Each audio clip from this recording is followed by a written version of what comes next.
This is a podcast from Cambridgeshire and Peterborough Adoption.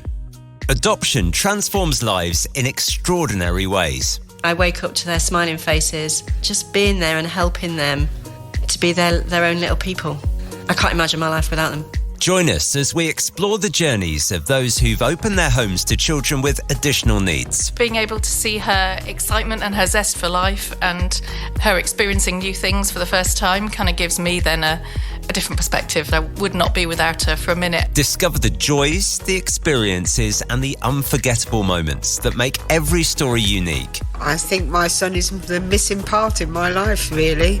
There's so much that he's brought to me, so much fun, so much laughter. Welcome to the Cambridgeshire and Peterborough Adoption Podcast.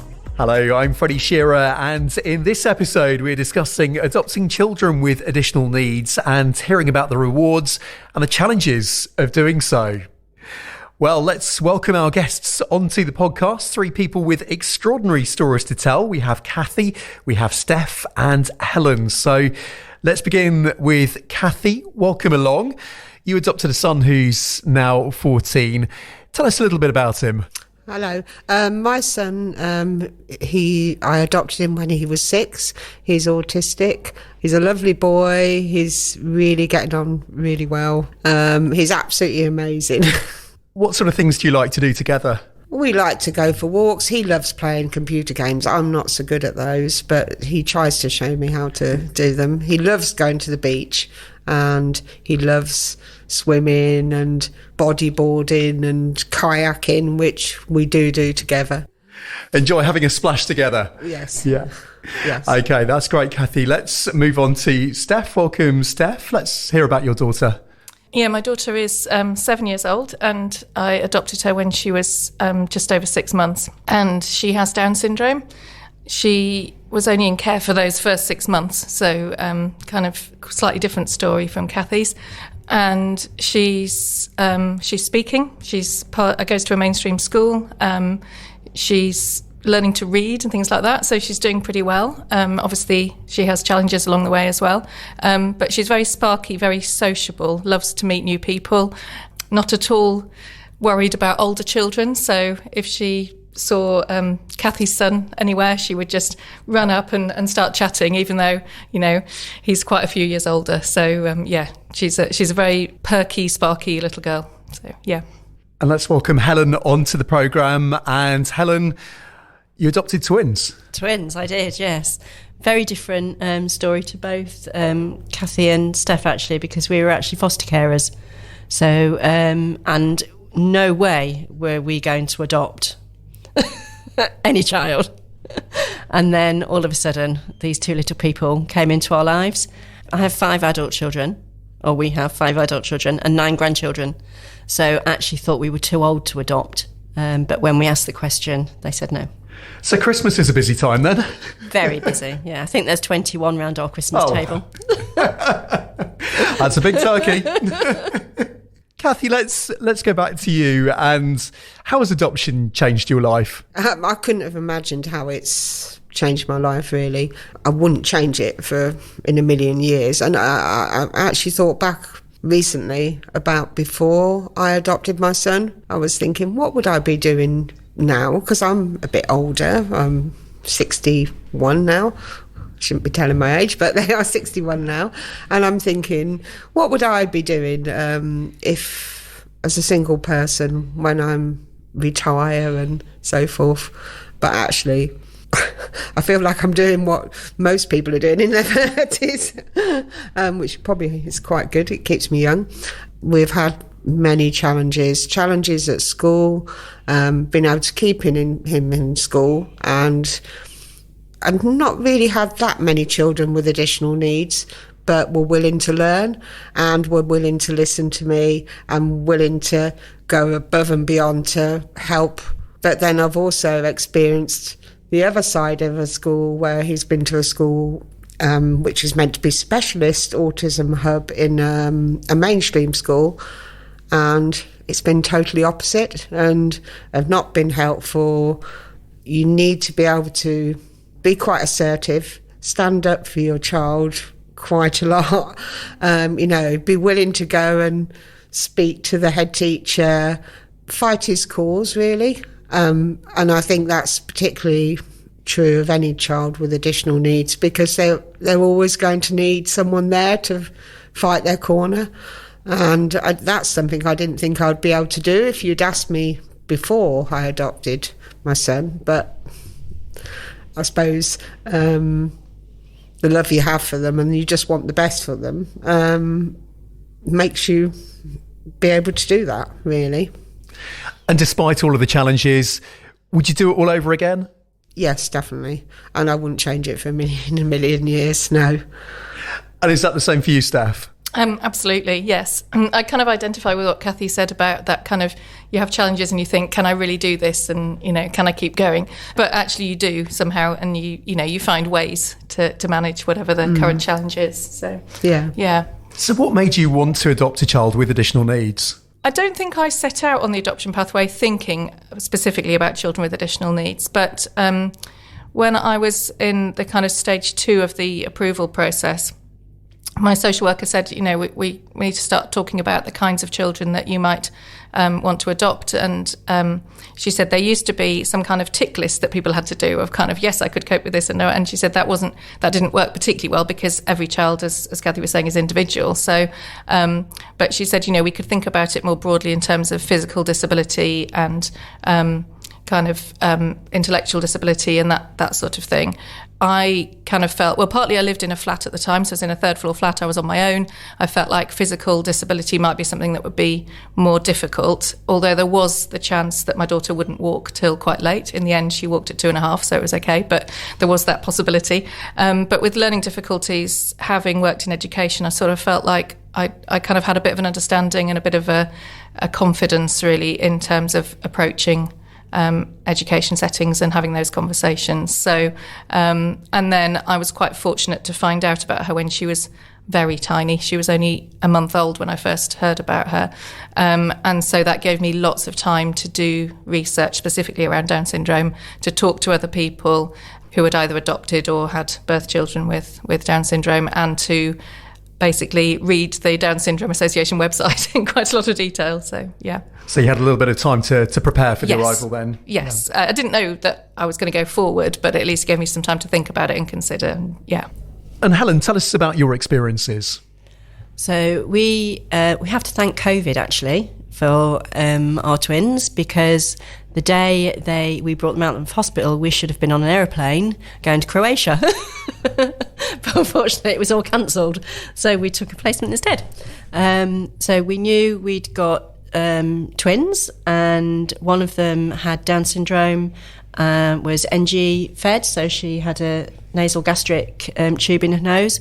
So we had a little bit of more training. I'd already had a child with this before, but I just had a little top up. They were premature, so they were only 6 weeks, but the little boy was only £3 10 ounces, and the little girl was £6 5 ounces, so little chunk. And then she was very, very poorly for the first 6 months of her life. With breathing, she'd got a massive hole in her heart, so needed surgery, which we went through. And then in the November, I think it was, they said that they couldn't find any adopters to adopt the two of them together. So would we consider long-term fostering? So we said yes, we would. And then in the January, they had 3 families for them. So then I panicked. No, you can't take them away from me now. I've given you that extra bit that I always hold back. But I imagine that decision was quite quick for you, though, was it? It was, yes. Yes, it was. I don't think we'd ever been asked that question before, to long-term foster. But then to have that sort of taken away, once you've stepped over that mark and given your all, to then have that taken away, it was quite almost traumatic, to think that they would then be moving on. So we asked the question. They did a viability assessment, and it was positive, and one adopter had already pulled out, so there was 2 left, and they asked them to pull out as well. So it was all go from there. Not an easy route, it was still a long haul, So I think it was only last year that we actually adopted them. So it was about 18 months. So we've talked a lot about the challenges, but let's discuss the rewards Oh my of goodness. adopting. Yeah, oh my goodness, yeah. They are just, they're just my world. They just keep me, I get as much out of them as they get out of me, most definitely. They have their moments, let me tell you, but on the whole, yeah, amazing. I wouldn't give them up for anything. Yeah. And having previously had children, has this changed your life, being an adopter now? It has, but we're still fostering, so it hasn't. And what are some of the things that you like to do together as a family? I like to clean up after her, of course. She throws everything. She swipes everything. Throws everything. I remember that. Oh my clearly. goodness. It does. They do grow out of it? They do grow out of it. Oh, thank goodness. Yeah. You heard it here first. Oh my goodness. We love going to country parks because they can be free. So yeah, we go country parks. Steph, what are the rewards for you? I think seeing her grow and develop is a big reward in itself. So when she reaches a milestone for her, that's so rewarding because you know how much more work it's taken for her and for people around her. So celebrating kind of achievements with her is really good. And that when you look back, you realise how many of those there have been. We very much struggled with the potty training. It took a very, very long time. And now looking back, we're there, and it does happen. But at the time, you think this is never going to end, So I think, celebrating those milestones. I think seeing her being proud of herself is a real reward as well, that she recognises when she's achieved something. And just that she's very funny. She's got a great sense of humour, so she makes people laugh all the time. And we recently went to Ireland to stay with one of her school friends who'd moved back there, and as we got on the plane she was asking everybody, are you excited, are you excited, are you excited? And I had to sort of explain to her that some people fly quite a lot, this is not as exciting for them, but some people were lovely and just joined in and said, yes, I'm really excited. So yeah. So a good icebreaker then. Yeah, exactly. And she every experience she has, she makes the most of it. Her reception teacher said, she's the first to try something new in the classroom. She throws herself into the school day. She comes in with a big smile on her face, kind of, good morning. And, it's as if, I've arrived, the day can start kind of thing. So, yeah, she brings a lot of joy wherever she goes. So a ray of sunshine then. Yes, yeah. And is that the same for you, Kathy? Oh, definitely. I can think of, my son is so funny. I think one of the seeing what he can achieve and how happy that makes him, because like a lot of children who are adopted, they have quite low self-esteem, and that's quite really something with Callum. He comes across so confident, but actually I know that he doesn't feel good about himself sometimes, and so when I see him achieve something, it's brought a tear to my eyes several times. I think he started a new secondary school a couple of years ago, and previously he's not very sporty. He's got his problems with his feet that stick out, and he's got flat feet, and he also, because of his past, probably didn't really spend much time doing anything physical, so he's not very he's always been way behind with PE and that sort of stuff. Even though he looks like quite an athletic boy, he isn't. And I know that's something that really bothers him, because he feels he's never, he's always come last in every race and so forth. The first year he started his second secondary school, he did sports day, he did every event, he even did the 800 metres, which shocked me and actually made me cry when he was finishing the race. He came in last, but he did it, and he got an award for the school's award for resilience, and he was so thrilled, and it's bringing tears to my eyes now thinking about it. And then this year, 2 years later, we went to sports day, and I didn't expect he'd do much because he'd stopped doing PE again because he felt he was being teased. So I didn't expect him to do much, or actually anything at sports day, but he did all the different things, shot put, everything he did. And then I said, are you going to do the 800 metres? He said, I think I will. And so we gave him a few tips. Pace yourself, because he's a tall boy, he's got long legs, he looks like he should be good, but he's always come last in every race. Pace yourself, don't run off too quick. He listened, he did it, he came in second.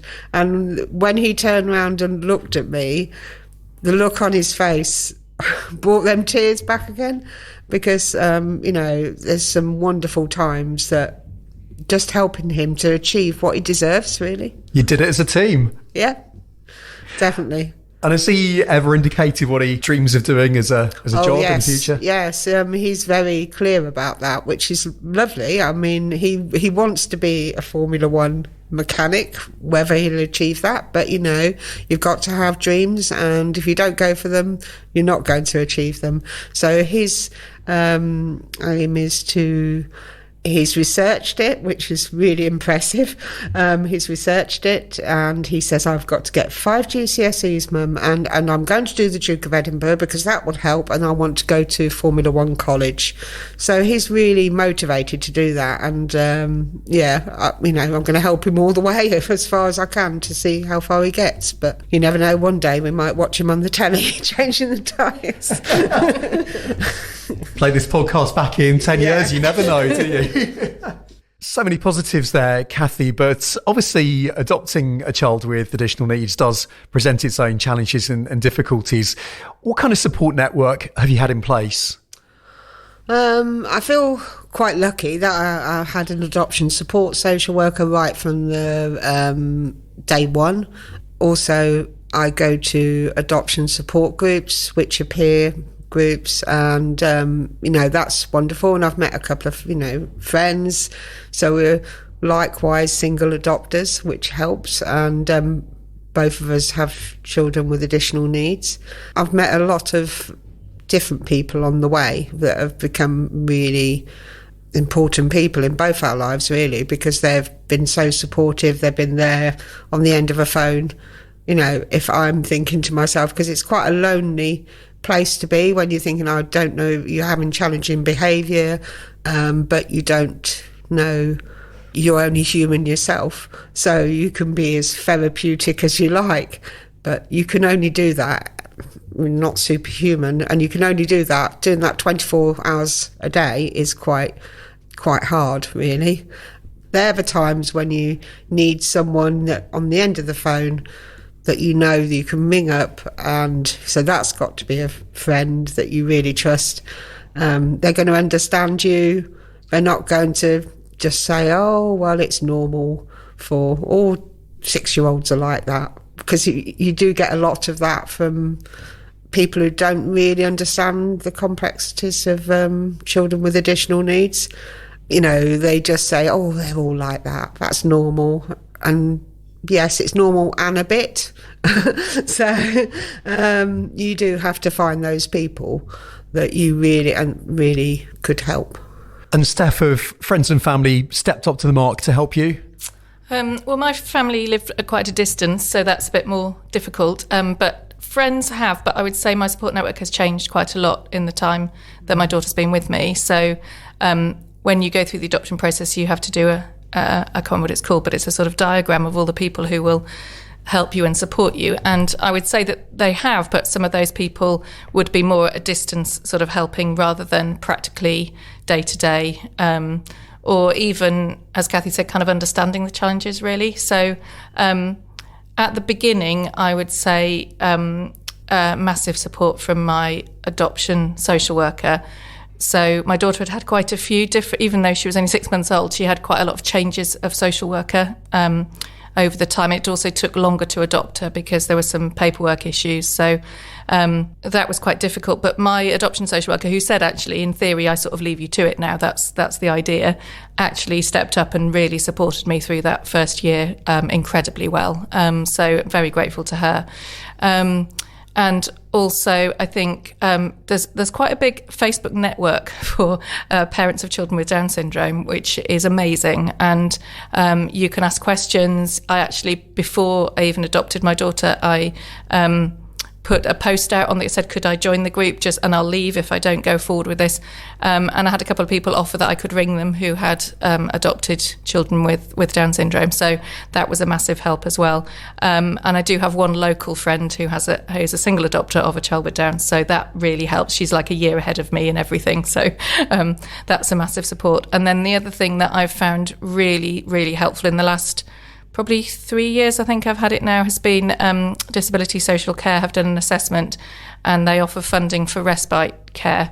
It's been a bit patchy just because of trying to recruit the right people and things, but that means I have had a few hours kind of off every so often, and actually I don't do anything. I don't clean the house. I just sleep or read basically in that time. So that's been a massive support.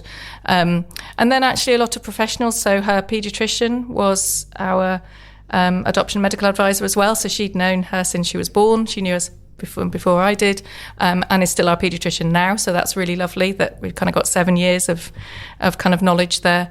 And then both nursery and school have just been incredible and have gone above and beyond for me as well as for my daughter. So, yeah. And Helen, have you found your support network has gradually grown in a similar way to Steph and Kathy's? Yeah, absolutely. I mean, we're in early days really, so our support network is still as it was, if you like. It's not really changed.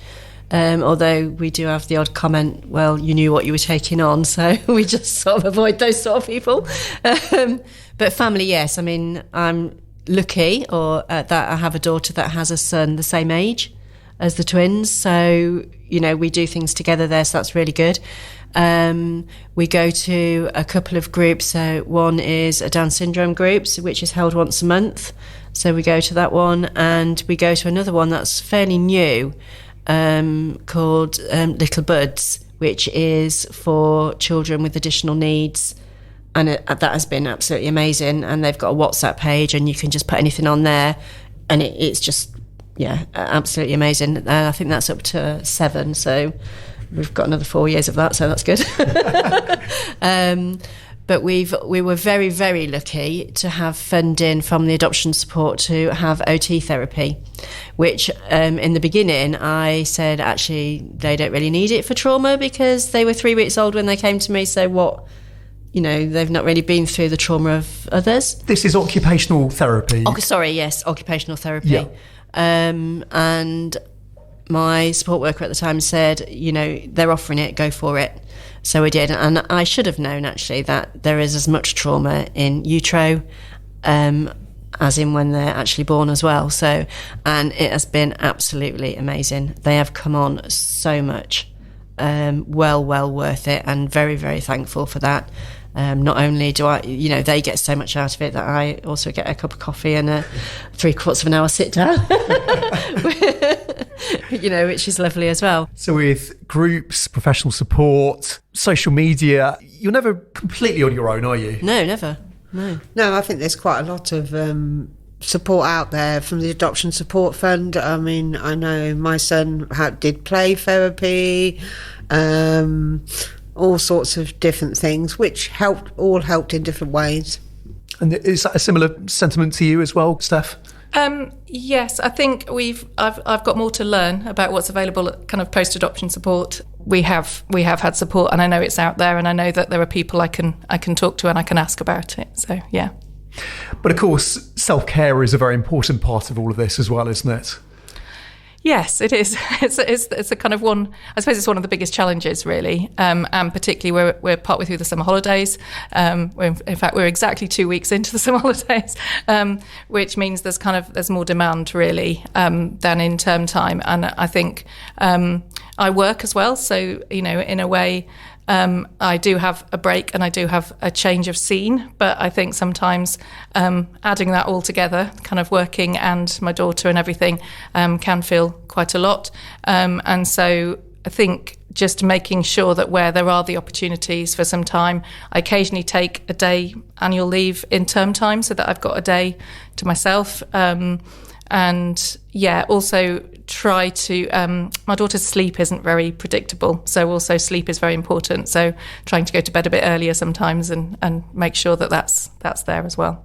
And Kathy, how about you? Do you get some downtime to look after yourself? I do now. I think initially it was quite difficult because of the challenging behaviour. It's difficult to find anyone to actually be willing to come and look after my son while I had some time to myself.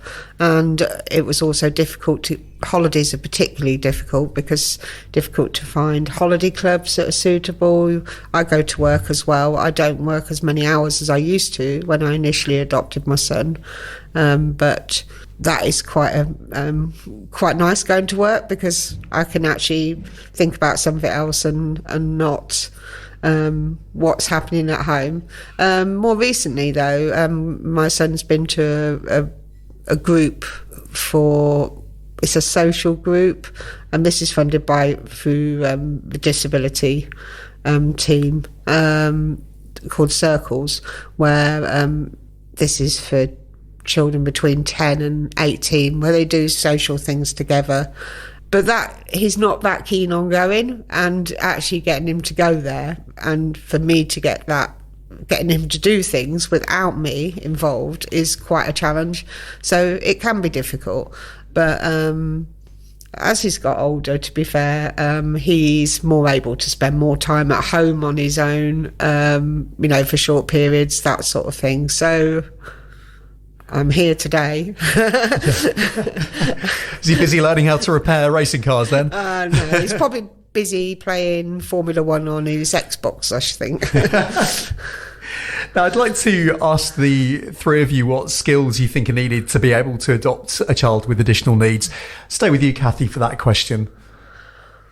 I think you've got to be quite assertive and willing to be their advocate, really, because you need to do it in everything you do. And even if you don't think you've got that skill and the ability to do that, I think most people, when it turns out, they learn to love their child and then they want the best for them. And for me, that was instinctive to be his advocate. And I think that's a lot of patience is needed as well, and a willingness to sort of think about things a bit differently. So my son thinks very differently to me, so I find myself trying to think the same way as he does to understand him, and actually, it ends up he's much calmer, he's much happier, and actually he's started now to try and think how I think, it all sounds a bit silly, but he's able to do that now. And I think because I've talked out loud a lot to him and said, I wonder if you're feeling like this. I think you've got to do a lot of that. You've got to be playful, you've got to be funny, you've got to be open to them, and I think you've got to understand that they probably don't think the same way as you do. So it takes some understanding and the ability to ask lots of questions. Yes. And make suggestions. Yes, definitely. And, do a lot of wondering. I wonder if you're feeling like this, and that's why you're behaving like this. You need to be able to do that and not just think, well, actually, that was really naughty thing to do or something. Because usually most challenging behaviour is usually there's a reason for it. It might be anxiety, it might be worry, it could be anything, but there's usually a reason for it, and it's recognising that. I think you've got to learn to recognise that. And Steph, what sort of abilities do you think you needed? I think being quite resourceful, so knowing sort of keep trying if you don't find the answer straight away, so keep asking different people. I think as well, I'd agree with patience, but I'm not sure. I think she's developed it, but I'm not sure whether I'm kind of there really with patience. I think it's an ongoing struggle. And yeah, I think as well, as Kathy said, when you start out with them, I definitely felt like for the first probably almost 6 months that I was kind of babysitting this child. So it was sort of fake it till you make it kind of thing, kind of do what you can. But once that relationship kind of clicks, for some people it's immediate. Some people say they have that bond straight away with their adopted child. It wasn't like that for me. But once you have that, then it is an instinct to do everything you can to advocate for them, and also not to get drawn into that, because my daughter's in a mainstream school. Even now, even though she's 7, there's already the kind of, oh, what did your child get in their phonics? What did, and just not to take any of that too seriously and kind of think, well, she's great at other things. She's got loads of personality and she's achieving at her own rate, and just to think differently, as Kathy said a bit, and see it from a different perspective. Yeah. And Helen, any prerequisites? I think it's all been said, but I think you have to be open-minded as well, and just I think patience is a good thing, and advocate. You've got to be their advocate, haven't you, for everything, absolutely everything. Yeah, and just give them time. They all develop at different stages, and having twins, my twins are very, very different, but yet very, very the same. So, and it's just, being there and trying to help them along the way and bulldozing everybody else out of their way. So you have to be their cheerleader, you've got to be curious, you've got to be open-minded. Absolutely, yeah. There's an awful lot of learning on the job, but you get there in the end, don't you? Absolutely. Wouldn't change it for the world. Yeah. And as we're talking, I can see all three of you are smiling back to me. I can tell you absolutely love what you do. Yeah. Absolutely. And of no question. And of course, this podcast is all about telling the full story of adoption, and I really hope that it's given you some inspiration to begin the journey yourself. So just before we end today, let's just go around the room and get one big positive from adopting a child with additional needs. Helen. Oh, you come to me first. Because I've adopted 2 children, there is actually no difference for me. It is just, there's just so much joy from both of them.